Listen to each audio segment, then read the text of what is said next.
सतगुरु भगवान की जय। तो सतगुरु भगवान पूर्ण ब्रह्म परमेश्वर कबीर साहब हैं। ये विरह का अंग है। इसमें सतगुरु के प्रति कितना विरह होना चाहिए, कितना समर्पण और श्रद्धा होना चाहिए हृदय में एक भगत के, एक साधक के, एक शिष्य के कैसे समर्पण होना चाहिए अपने सतगुरु के चरणों में, कितना दृढ़ विश्वास होना चाहिए सतगुरु के एक एक शब्दों में, उसका वर्णन इस शब्द में है।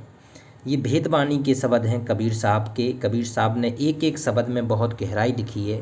उसको समझना हर भगत के लिए ज़रूरी है कि वास्तव में कबीर साहब हमें क्या बताना चाहते हैं। कहते हैं मोतियाँ बरसे रो रे देशवा दिन राती, मोतियाँ बरसे रो रे देशवा दिन राती, और मुरली शब्द सुन मन आनंद भव, ज्योति परे बिन बाती, बिना मूल के कमल प्रकट भव, बिना मूल के कमल प्रकट भव, फुलवा फुलत भांति भांति, और जैसे चकोर चंद्रमा चितवे, जैसे चात्रक स्वाति। देखो ये प्रेम की पराकाष्ठा है इसमें। जैसे संत सुरत के हो गए जन्म संगाती, या जग में बहु ठग लागत हैं पर धन हरत न डराती, कहे कबीर जतन करो शादी सतगुरु की थाती। देखो इसमें सतगुरु के प्रति प्रेम और समर्पण दिखाया गया है। कहती है मोतियाँ बरसें रो रे देशवा दिन राती। जिस भी भगत आत्मा को, जिस भी साधक को अपने सतगुरु से प्रेम हो जाए, और अगर सतगुरु का विरह उसके हृदय में हो गया ना, सतगुरु का अगर किसी भी प्रकार से विरह हो गया, शब्द के प्रति हो गया, या शरीर दर्शन के प्रति हो गया, आपके भाव के प्रति हो गया, अगर सतगुरु से आपका किसी भी कीमत में लगाव हो गया कि जिसके बिना आप रह नहीं सकते, अगर किसी को सतगुरु से प्रेम हो जाए और दर्शन ना हो, तो जो विरह पैदा होगा, तो कहती है मोतियाँ बरसे रो रे देशवा दिन राती, तो उसके अश्रु दिन रात बहने लगेंगी। उस सतगुरु परमात्मा के प्रति विरह इतना हो जाएगा कि वो दर्शन के लिए तड़पने लगेगा। क्योंकि जो सच्चा प्रेम होता है, सच्चा प्रेम आत्मा का होता है, वो अपने परमात्मा से होता है। सच्चे सतगुरु से ही प्रेम हो सकता है, दूसरा किसी से। इस मृत लोक है, एक पृथ्वी मृत लोक है, और किसी से सच्चा प्रेम नहीं हो सकता है किसी जीव का। तो ये विरह की पराकाष्ठा है कि सतगुरु के लिए भगत कैसे, कहते हैं, विरह में तड़पता है। मुरली शब्द सुन मन आनंद भव, ज्योति बरे बिन बाती। कहती है मुरली शब्द, जो मुरली शब्द है, ये शब्द है मुरली की झनकार जो सतलोक में है। कहती हैं जिस भगत को वो सतगुरु के सत्संग सुन के मुरली की मधुर आवाज़ सुनने लगे, जहाँ जिस लोक में जाना है उस मुरली की धुन सुनाई देने लगे, तो फिर वो सच्चा आनंद यहाँ नहीं प्राप्त करेगा, फिर वो उसी परमात्मा के लोक में, वो शाश्वत लेख सतलोक में प्राप्त करेगा। तो कबीर साहब कहते हैं मुरली शब्द सुन मन आनंद भव है। जो सतगुरु ने जो मुरली सुनाई है, जो सतलोक की आनंददायक मुरली सुनाई है, जिससे मन प्रफुल्लित हो गया है, आनंदित हो गया है। और ज्योति बरे बिन बाती, जो परमात्मा की ज्योति है वह बिन बाती की जल रही है, और वही हृदय में अपने झलक उसकी मिल रही है कि वास्तव में सतगुरु भगवान है और हमें लेने के लिए ही आया है। बिना सतगुरु के ऊपर की यात्रा, अध्यात्म की यात्रा पूरी होती नहीं है। बिना सतगुरु की कोई मोक्ष मार्ग मिल ही नहीं सकता है। सतगुरु के बिना तो कोई ये कहे कि जीवन उसका व्यर्थ है, उससे बड़ा व्यर्थ कुछ है ही नहीं अगर किसी व्यक्ति का सच्चा सतगुरु नहीं है। तो कहते हैं बिना मूल के कमल प्रकट भव, और फुलवा फुलत भांति भांति। बिना मूल, मूल होता है जड़, के कमल प्रकट भव, जो हृदय में जितने भी कमल है ना, जिस सतगुरु के, कहती हैं, शब्द से प्रकट हो जाती हैं। पूरा कर नैनो दीदार महल में प्यारा है। कबीर साहब ने पूरे मूल कमल से लेके पूरे द्वादश कमल तक की, सहस्त्रार्थ कमल के, त्रिकुटी कमल, मूल कमल, फिर स्वाद कमल, हृदय कमल, ऊपर आएंगे फिर अंत कमल, सहस्त्रार्थ कमल, पूरे कमलों की यात्रा बताई है कबीर साहब ने। और जो उसकी विधि है वो भी पूरी विधि का वर्णन किया है, मंत्रों का वर्णन किया है, सब कुछ कबीर साहब ने स्पष्ट करके बता दिया है। तो कहते हैं बिना मूल के कमल प्रकट भव, ये बिना मूल के कमल प्रकट कर दिए भगवान ने। और फुलवा फुलत भांति भांति, और जो फूल है ना, ये भांति भांति के उसके, कहती हैं, मन में प्रफुल्लित हो जाती हैं, आत्मा उसकी बिल्कुल प्रफुल्लित हो जाती है, हृदय में, कहती हैं, भक्ति मार्ग की खुशियाँ अलग झलकने लगती हैं। पर वो संसार से कट जाएगा, उसे आंतरिक खुशी मिलने लगेगी, आंतरिक प्रेम भगवान के प्रति उसका बढ़ जाएगा। कहती हैं जैसे चकोर चंद्रमा चितवै और जैसे चात्रक स्वाति। देखो कहती है जो चकोर होता है ना, चकोर एक पक्षी होता है और वो किस प्रकार से प्रेम चंद्रमा से करता है वो तो कोई कर ही नहीं सकता है। कहती है प्रेम की पराकाष्ठा है चकोर पक्षी का चंद्रमा के प्रति प्रेम।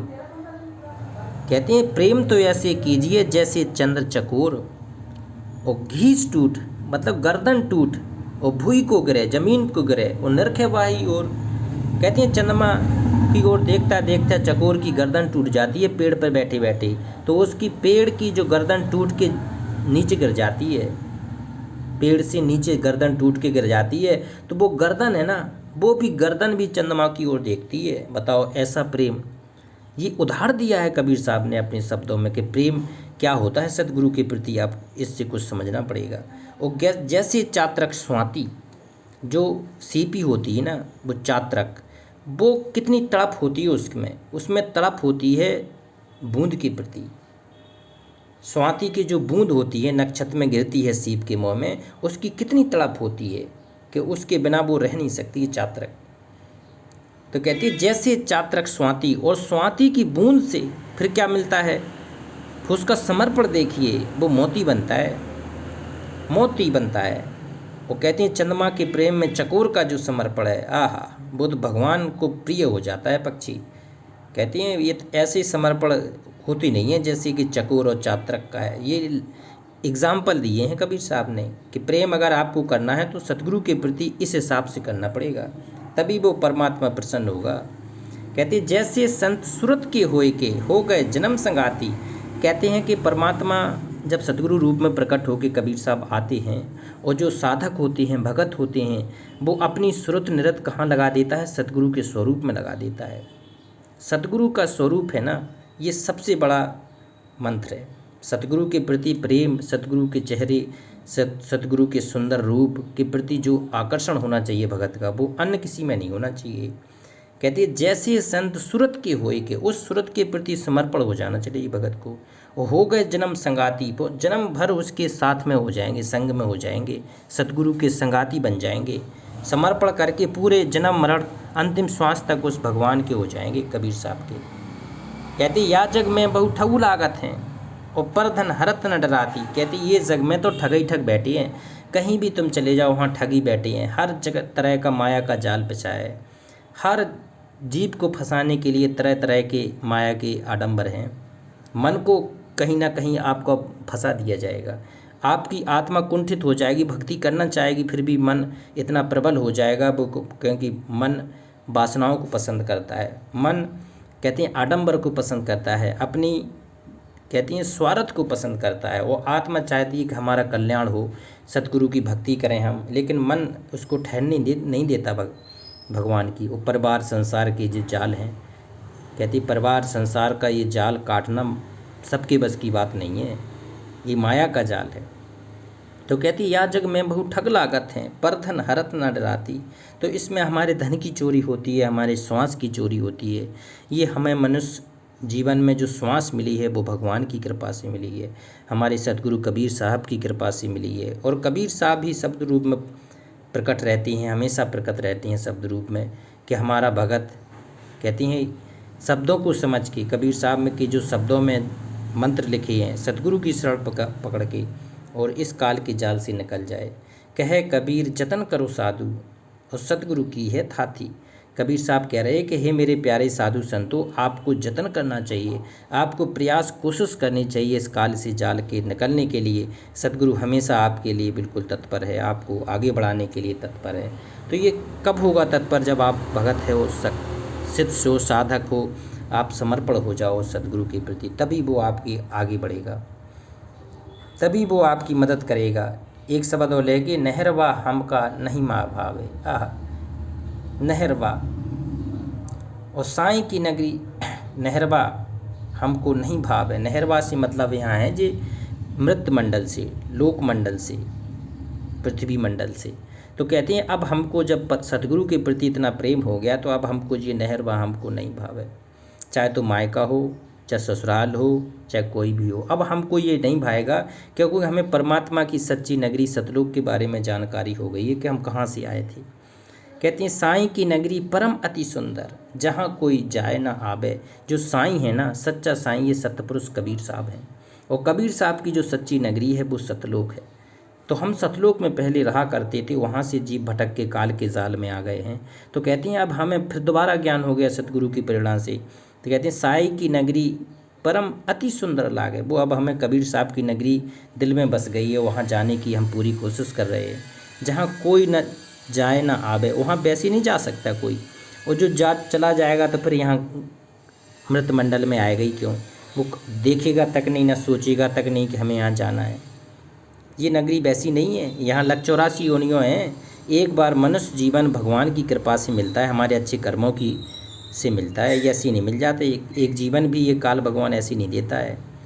कहते चांद सूरज जहाँ पवन न पानी को संदेश पहुँचावे। कहती हैं उस परमात्मा के लोक में चांद सूरज और पवन पानी नहीं है, इनकी ज़रूरत भी नहीं है। ये काल के लोक में ही है ये सब चांद सूरज पवन, 5 तत्व तो यहीं मिलते हैं। वहाँ परमात्मा की नूरी तत्व की व्यवस्था है। वहाँ 100 प्रकाशित लोक है, सफ़ेद 100 प्रकाशित सबसे सुंदर लोक है सतलोक, शाश्वत स्थान कबीर साहब का। तो वहाँ चलना है। तो कहते हैं वहाँ ना चांद है, ना सूरज है, ना पवन है, ना पानी है। अब को संदेश पहुँचाएगा, वहाँ से कौन संदेश पहुँचाएगा। वहाँ से संदेश पहुँचाने के लिए सदगुरु रूप में परमात्मा ही धरती पे आते हैं, हमेशा आते हैं। चोला बदल बदल के आते हैं। उस समय कबीर साहब आए थे, समय समय पे किसी ना किसी संत के रूप में आते रहते हैं। गरीब हैं, किसी ना किसी की चोला धर के आते रहते हैं, हमेशा आते हैं। बस इस कबीर साहब के शब्दों में छुपे अर्थ के आधार पर उसको समझना पड़ेगा कि वर्तमान में कौन संत हो सकता है। वो कहते कुछ संदेश पहुँचावे, दर्द यह साईं को सुनावे। और दर्द हमारा उस परमात्मा भगवान को सुनावे, कबीर साहब को सुनावे कि मैं यहाँ कैसे फंस गया हूँ। कहते आगे चलो पंथ नहीं सूझे, पीछे दोष लगावे। सतगुरु आगे बढ़ाना चाहता है, लेकिन किसी को अगर आगे का रास्ता नहीं दिख रहा है, सूझ नहीं रहा है, कोई पीछे सतगुरु के नहीं चल रहा है, सतगुरु के वचन पर नहीं चल रहा है, तो फिर किसी को दोष देने में भी व्यर्थता है। किसी में दोष क्यों दे कोई। दोष तो देखना भी नहीं है, देना भी नहीं है, बात भी नहीं करना है, सुनना भी नहीं है। तो कहती हैं कि सतगुरु को दोष देना ये महामूर्खता होगी। सतगुरु जो रास्ता दिखाए उस पर चलना ये हमारी होना चाहिए। कह विधि ससुरे जाए मोरी सजनी, बिरहा जोर जनाब है। कहती हैं किस विधि से अपनी ससुराल जाए। ससुराल क्या है? सतलोक। कौन सी विधि है वो ससुराल पहुंचने की, जहां मेरी कहती हैं बंदी छोड़ रहते हैं, सतगुरु रूप में परमात्मा विराजमान रहती है। के विधि ससुराल जाए मेरी सजनी, और बिरहा जोर सतावे। ब्रह होता है सतगुरु के प्रेम में, ब्रह तड़पना, उठना। कहती हैं तड़प उठना ही ब्रह है कि अब कैसे वहाँ जाऊँ मैं। विषय रस नाच नचावे। आहा, जी विषय रस हैं जी हमेशा यहाँ रोक के खड़े हैं, नाच नचा रहे हैं। और बिन सतगुरु अपनों नहीं कोई। कबीर साहब कहते हैं कि बिना सतगुरु के कोई अपना नहीं है। जिसे तुम अपना मान के मगन हो रहे हो, ये प्रसन्नता तुम्हारे दुखों का कारण है। गीता में भी कहा है कि जिसे तुम अपना समझ के मगन हो रहे हो, ये तुम्हारे दुखों का कारण है। अपना पराया भेद मिटा दो, विचार से हटा दो, फिर तुम सबके हो सब तुम्हारा है।